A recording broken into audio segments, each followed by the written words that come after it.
The inside has become total vacuum, so the doorway gets sucked in.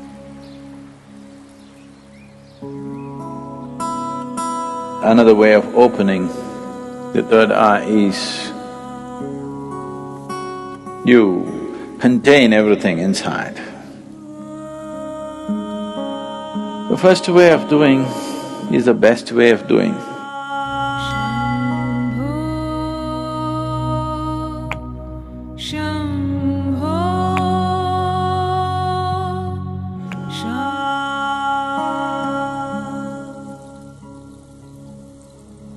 The most significant aspect of Shiva is that he opened his third eye.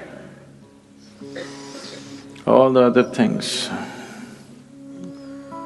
he danced, he meditated, married twice, did so many things, that's not the thing. He opened his third eye. It's only for that we remember him even today. For that, even today, after thousands of years, we still bow down to him. Because there is no substitute for knowing. There is no substitute for knowing means.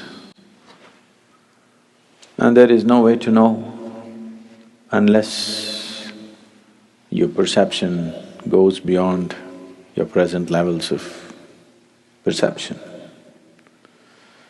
Unless your ability to see is enhanced beyond its present limitations, there is no way to know.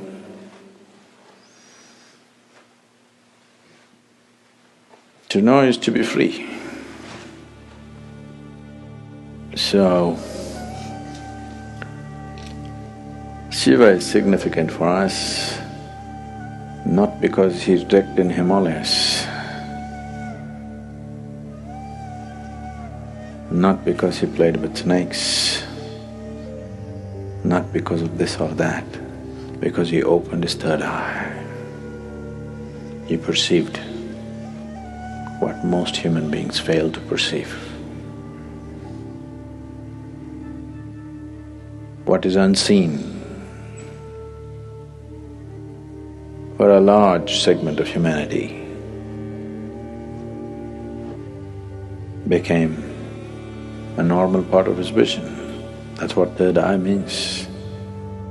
So people say, when Shiva opened his third eye, it was a fiery process, fire came out of it. Why they're saying fire is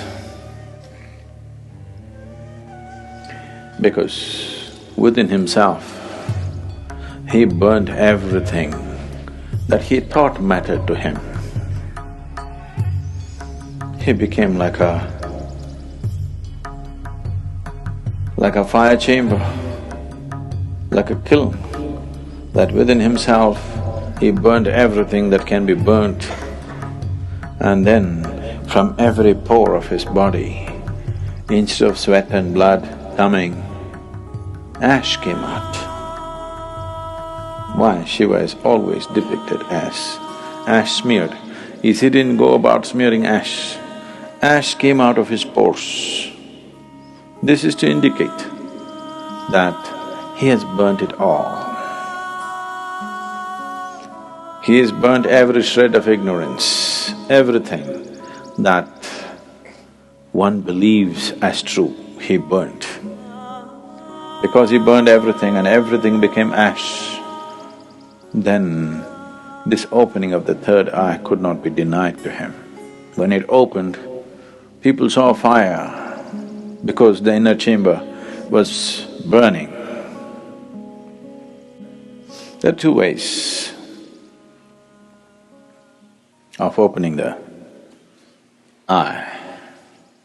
One way is the inside has become total vacuum, so the doorway gets sucked in and naturally has to open. The doorway becomes limp and falls inward because there is nothing. He simply burnt not only his thought, not only his emotion, not just his relationships and possessions, he's just burnt his very being. The individual being is completely burnt out and there's a total vacuum, so the door fell inward and it's open. So people saw fire because it was burning still.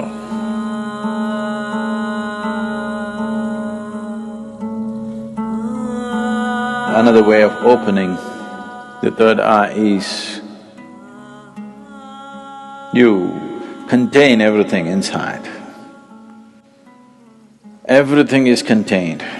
You did not find any expression for your thought, any expression for your emotion, any expression for anything. You could not even utter a word.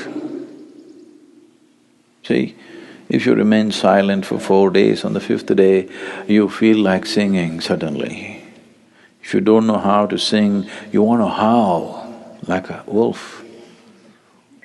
Huh? Because you want to let go. You didn't let go anything, so much pressure built up and this door got knocked open from inside. This is another way to do it. The first way of doing is the best way of doing because if you open it by building pressure, it opens up today and again tomorrow it may just shut itself. Or before enough pressure builds up and this opens, something else freaks in you and you run away, yes? Because the pressure builds up in such a way, if you have to hold it, you need… because you don't know what's happening, it looks like torture. It looks like 7th degree torture. If you're putting yourself through the whole process, then definitely your mind will ask, what is the point of going through this torture? Because it's a lot of torture. Not letting a single thought find expression, not letting a single emotion find expression, not uttering a single word, not finding expression to a single opinion that arises in your mind, single idea that arises in your mind. Oh, it'll burst you somewhere. If you hold everything intact, this will open, otherwise something else will freak. But you are a little… you're diplomatic. You believe in the middle path. That means you don't wish to get anywhere. People who believe in the middle path, they're determined not to get anywhere in their life. Middle path means just your comfort zone. Neither this nor that. Either you become empty, the sheer power of vacuum will open it, or you build up pressure in you, it'll burst open. 2 ways of opening. Middle path means you are a professional bullshitter. Really. Full-time bullshitter you are, not professional. Profession means they do it only part-time, right? They do it only certain times of the day. It doesn't matter where you go, you do your own stuff. Middle path. Middle path is a way of not getting anywhere. And after some time thinking, this doesn't go anywhere. Right now you're walking on the street, suddenly you found a big rock, there are only 2 ways to go, either this way or this way. This way a tiger is growling, this way there's fire burning. You think the best thing is middle path, that is to go into the rock. Obviously this is not going to go anywhere. This will give you good exercise for some time. If you try to go into the rock, it's a good exercise, really, it'll build a lot of good muscle if you take the middle path. It's just that you don't go anywhere.